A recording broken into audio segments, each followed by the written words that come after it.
Hola a todos, hoy os venimos a hablar de una cuestión que genera mucho interés y que muchas personas acuden a nuestro despacho preguntándonos sobre dudas que tienen al respecto.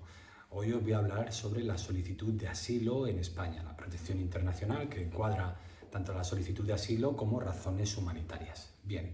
pues todo el mundo, todas las personas tienen derecho, en este caso, a solicitar el llamado asilo, la protección internacional, en caso de tener temores fundados de ser perseguido en su país de origen por motivos de raza, religión, orientación sexual y también pertenecer a algún grupo determinado en el cual nuestro propio Estado no nos va a poder proteger, o es el propio Estado el que genera esta persecución o incluso esas amenazas de muerte y el temor por nuestra propia vida e integridad. Así que, en cualquier caso, cualquier persona que tenga ese temor fundado puede venir a España como país seguro y solicitar esa protección internacional. Bien, en este caso, ¿dónde debemos solicitar ese asilo? ¿Dónde se debe hacer la solicitud? Primeramente se puede hacer en el mismo aeropuerto cuando llegamos,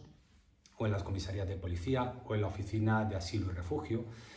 En todo caso, nosotros recomendamos que esta solicitud se haga ya en comisaría. Nunca, o en principio, que no se haga en el aeropuerto, porque el proceso es diferente y es un poco más complicado. Entonces, una vez que estamos aquí en España, que hemos entrado, pues a lo mejor estáis como turistas, solicitar esa cita o acudir a un profesional para que os oriente, o incluso alguna organización sin ánimo de lucro, como pueden ser CEAR o Cruz Roja o Mensajeros de la Paz, y ahí poder tener un asesoramiento básico o que os puedan orientar. Así que si necesitáis una orientación más profesional o un acompañamiento más a fondo, si es preciso a lo mejor acudir a un abogado experto en estos trámites y que os asesore en cuanto a los puntos a tener en cuenta en vuestra solicitud, hacer un preestudio de ver si cumplimos en cierta medida los requisitos para poder acceder a esa protección internacional, asilo o razones humanitarias. Y una vez que acudamos, determinar si es conveniente o no hacer esta solicitud para no saturar con solicitudes que no son necesarias o que son inviables ante la administración. Llegados al punto de que haya que solicitarlo, pues hay que tener en cuenta que hay que hacer una alegación, hay que hacer una declaración de por qué vamos a solicitar ese asilo, con una estructura, con unas pruebas que nosotros hayamos tenido como experiencia en nuestro país de origen, en el cual desarrollamos o explicamos y exponemos al instructor cuál fue el caso que nos ha llevado a solicitar asilo. Haber sido perseguido por algún grupo determinado, como puede ser en Colombia las FARC o en Honduras las Maras, y explicar nuestro caso personal. Luego cada caso hay que estudiarlo individualmente y exponerlo ante la policía. En este caso, lo importante es, por un lado, tener bien preparados los documentos que vamos a llevar. Normalmente se suelen llevar 2 fotos tamaño carnet, pasaporte en vigor, la carta escrita o el documento escrito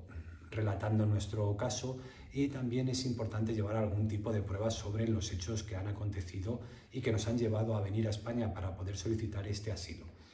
En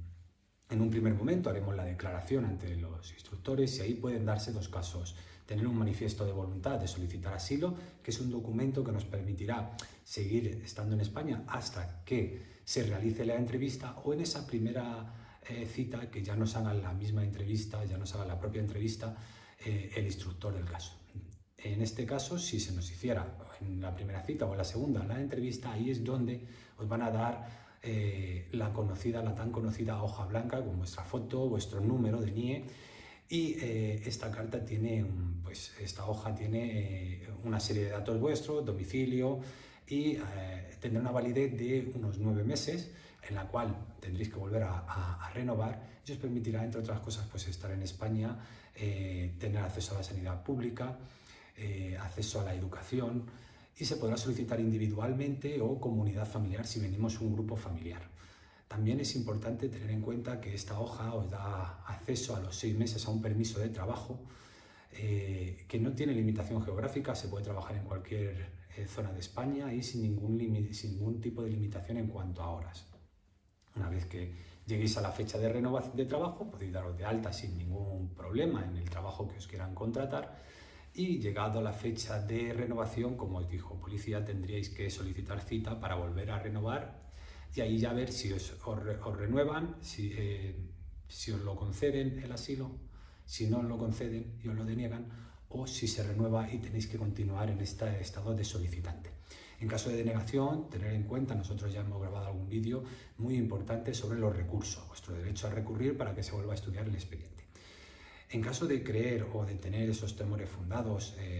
por vuestra propia vida o que hayáis sido perseguidos en vuestro país de origen, poneros en contacto con nosotros, estudiamos vuestro caso, os asesoramos, sobre todo pues para ver si es viable o no, para, como os decía antes, no saturar a la administración pública, a los funcionarios y a las comisarías de policía con solicitudes innecesarias, ¿vale? Este es un trámite serio, este es un trámite que hay que tener en cuenta, que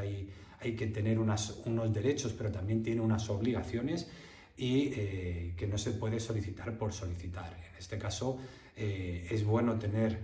el asesoramiento y el apoyo de un profesional o de una organización que os indique el camino a seguir para poder llegar a los mejores resultados, y en caso de cualquier duda o consulta que tengáis al respecto, pues estamos a vuestra disposición. Soy Juan Ignacio Longobardo Pérez, abogado y mediador. Un saludo.